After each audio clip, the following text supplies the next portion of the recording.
The golden retriever had been doing it for 3 days before the family paid attention. Not once, not occasionally. Every time the child moved in a certain direction, every time the room held a certain quality in its air, the golden retriever repositioned, placed itself between the concern and the family. Stayed.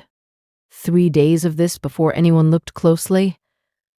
The first day, attributed to curiosity, new household rhythms, a dog adjusting, the ordinary disruption that animals experience when family arrangements change. The second day, attributed to protective instinct.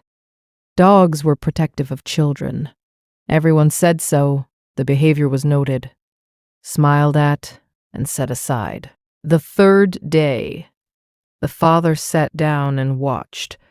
He watched for 40 minutes. He watched the golden retriever navigate the room with a precision that did not belong in the category of instinct or habit. He watched what the golden retriever was paying attention to, and what it was paying attention to was specific and consistent and directed. He called the pediatrician. Describe the dog's behavior, the doctor said. Not the child's behavior first. The dog's. He described it, the positioning, the attention, the 3 days of returning to the same location with the same focus. And the child, the doctor said. Any changes in the past 72 hours? He thought. He described what he had not connected until this moment. The slight change in energy, the feeding that was a little off, the sleep that was a fraction longer than usual.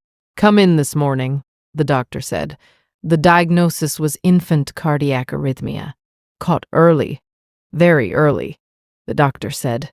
The kind of early that changed outcomes significantly. How did you know to come in? She asked. He described the golden retriever again. The 3 days, the 40 minutes of watching. She looked at the retriever sitting in the waiting room through the window.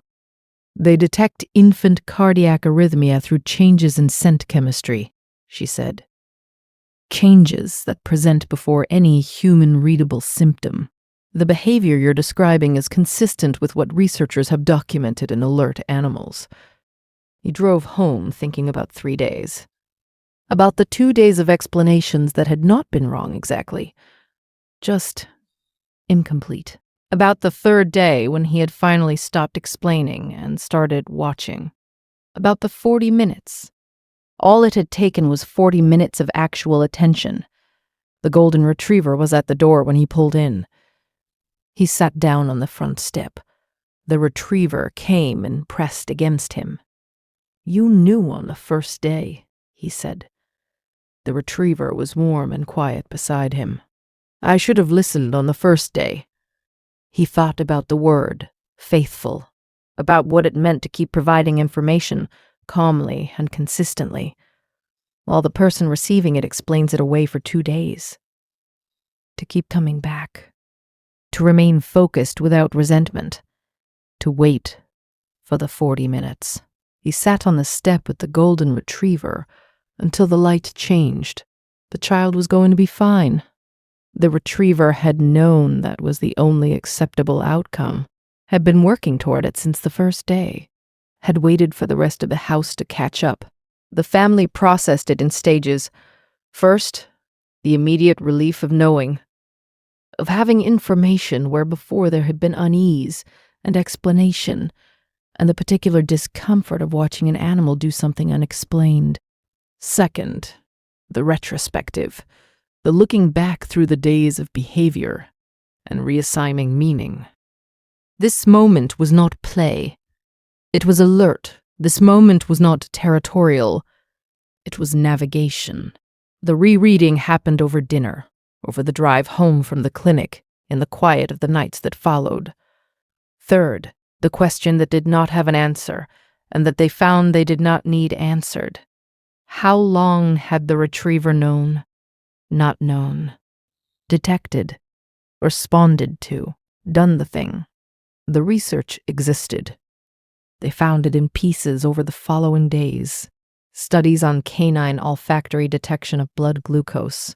studies on animal alerting to seizure precursors, documented cases of dogs identifying respiratory changes, cardiac events, bacterial infections, all before human instruments registered anything wrong.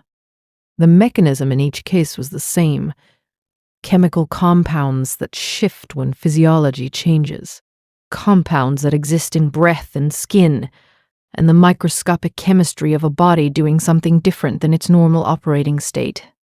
A dog's nose contains roughly 300 million olfactory receptors. A human nose contains approximately 6 million. The math was simple. The implication was less simple. It meant the retriever had been living in a version of their home that was richer in information than the version they occupied, had been reading in real time a chemical record of everyone in the house, had been tracking changes in that record the way a careful person tracks changes in a patient's chart, had flagged the change, had acted on the flagging, had kept acting until someone paid attention. The father sat in the kitchen one evening, the week after. The retriever was asleep in his usual place. The house was quiet. He thought about the word alert, about what it meant when applied to an animal rather than an instrument. Instruments beeped. Lights came on. Numbers changed on screens. This had been different. This had been a living thing making a decision about what the information required and then executing the decision daily, without acknowledgement, without the guarantee that anyone would ever understand what it was doing. Just doing it. Just staying at the post. He looked at the retriever sleeping. He thought about what he owed this animal. Not gratitude, exactly. Gratitude implied a transaction, and there had been no transaction. The retriever had not done this for gratitude, had done it because the biology of the house had changed, and the change required response. He thought about what he owed was more like attention, like the kind of watching that he had finally done, the 40 minutes or the night check or the moment in the doorway when he had stopped explaining and started looking. He owed that, consistently. He intended to give it. The retriever stirred in his sleep.